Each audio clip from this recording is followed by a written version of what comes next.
Sudan इस समय दुनिया के सबसे बड़े ह्यूमैनिटेरियन क्राइसिस से गुजर रहा है। मिलियंस लोग अपनी जान बचाने के लिए भाग रहे हैं और हजारों लोग मारे जा चुके हैं। लेकिन सबसे हैरान कर देने वाली बात यह है कि दुनिया में इसके बारे में बहुत कम लोग बात कर रहे हैं। So in this video I will explain what is real happening in Sudan in simple language and without any confusion. इस कॉन्फ्लिक्ट की शुरुआत 2023 में हुई जब सूडान की दो सबसे पावरफुल फोर्सेस आपस में लड़ने लगी। पहली है सूडानीज आर्म्ड फोर्स यानी देश की आधिकारिक आर्मी और दूसरी है रैपिड सपोर्ट फोर्स जिसे RSF कहा जाता है। इन दोनों ग्रुप्स के बीच पहले पावर शेयरिंग एग्रीमेंट था। प्लान यह था कि मिलिट्री पावर धीरे धीरे सिविलियन गवर्नमेंट को दी जाएगी, लेकिन एग्रीमेंट टूट गया और दोनों आपस में लड़ पड़े पावर कंट्रोल के लिए और टेरिटरी की लड़ाई में पूरे देश को युद्ध भूमि में बदल दिया। सूडान के दारफूर रीजन में एक शहर है इल फेशर।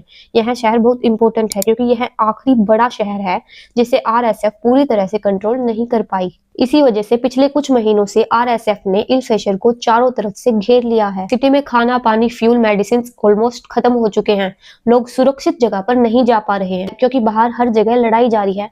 हॉस्पिटल सप्लाईज भी खत्म हो रही है और कई डॉक्टर सिटी छोड़ चुके हैं। यह पूरी तरह से सीज की स्थिति बन चुकी है। यूनाइटेड नेशन और येल ह्यूमन राइट्स की लैब रिपोर्ट्स के अनुसार इल फेशर और दारफूर के कई हिस्सों में बहुत डरावनी चीज हो रही है। RSF पर आरोप है कि वह सिस्टमैटिक और इंटेंशनल कैंपेनिंग चला रही है ताकि कुछ स्पेसिफिक नॉन अरब एथनिक की कम्युनिटीज को खत्म किया जा सके। इनमें कुछ मुख्य रूप से शामिल है फर कम्युनिटी, जगावा कम्युनिटी, बल्टी कम्युनिटी और अन्य इंडिजिनस अफ्रीकन ट्राइब्स। रिपोर्ट्स के मुताबिक इन कम्युनिटीज को टारगेट किया जा रहा है मास किलिंग के जरिए और गांव जलाकर और लोगों को जबरदस्ती घरों से निकालकर और कई जगहों पर समरी एग्जीक्यूशन करके। सैटेलाइट इमेजेस में साफ साफ दिख रहा है कि कई विलेजेस पूरी तरह से जला दिए गए हैं। यह सिचुएशन बिल्कुल वैसी ही है जैसी पहले रवांडा और बोस्निया में एथनिक क्लेंजिंग के दौरान देखी गई थी। सूडान की पॉपुलेशन लगभग 50 मिलियन है और इनमें से 25 मिलियन लोग यानी आधी आबादी को ह्यूमैनिटेरियन एड की अर्जेंटली जरूरत है। मिलियंस लोग अपना घर छोड़कर भाग चुके हैं और कई लोग तो दूसरे देशों में शरण लेने को मजबूर है। फूड सप्लाई कट होने की वजह से कई जगहों पर फैमिन जैसी स्थितियां बन चुकी है। बच्चे कुपोषण का शिकार बन रहे हैं और प्रेग्नेंट महिलाएं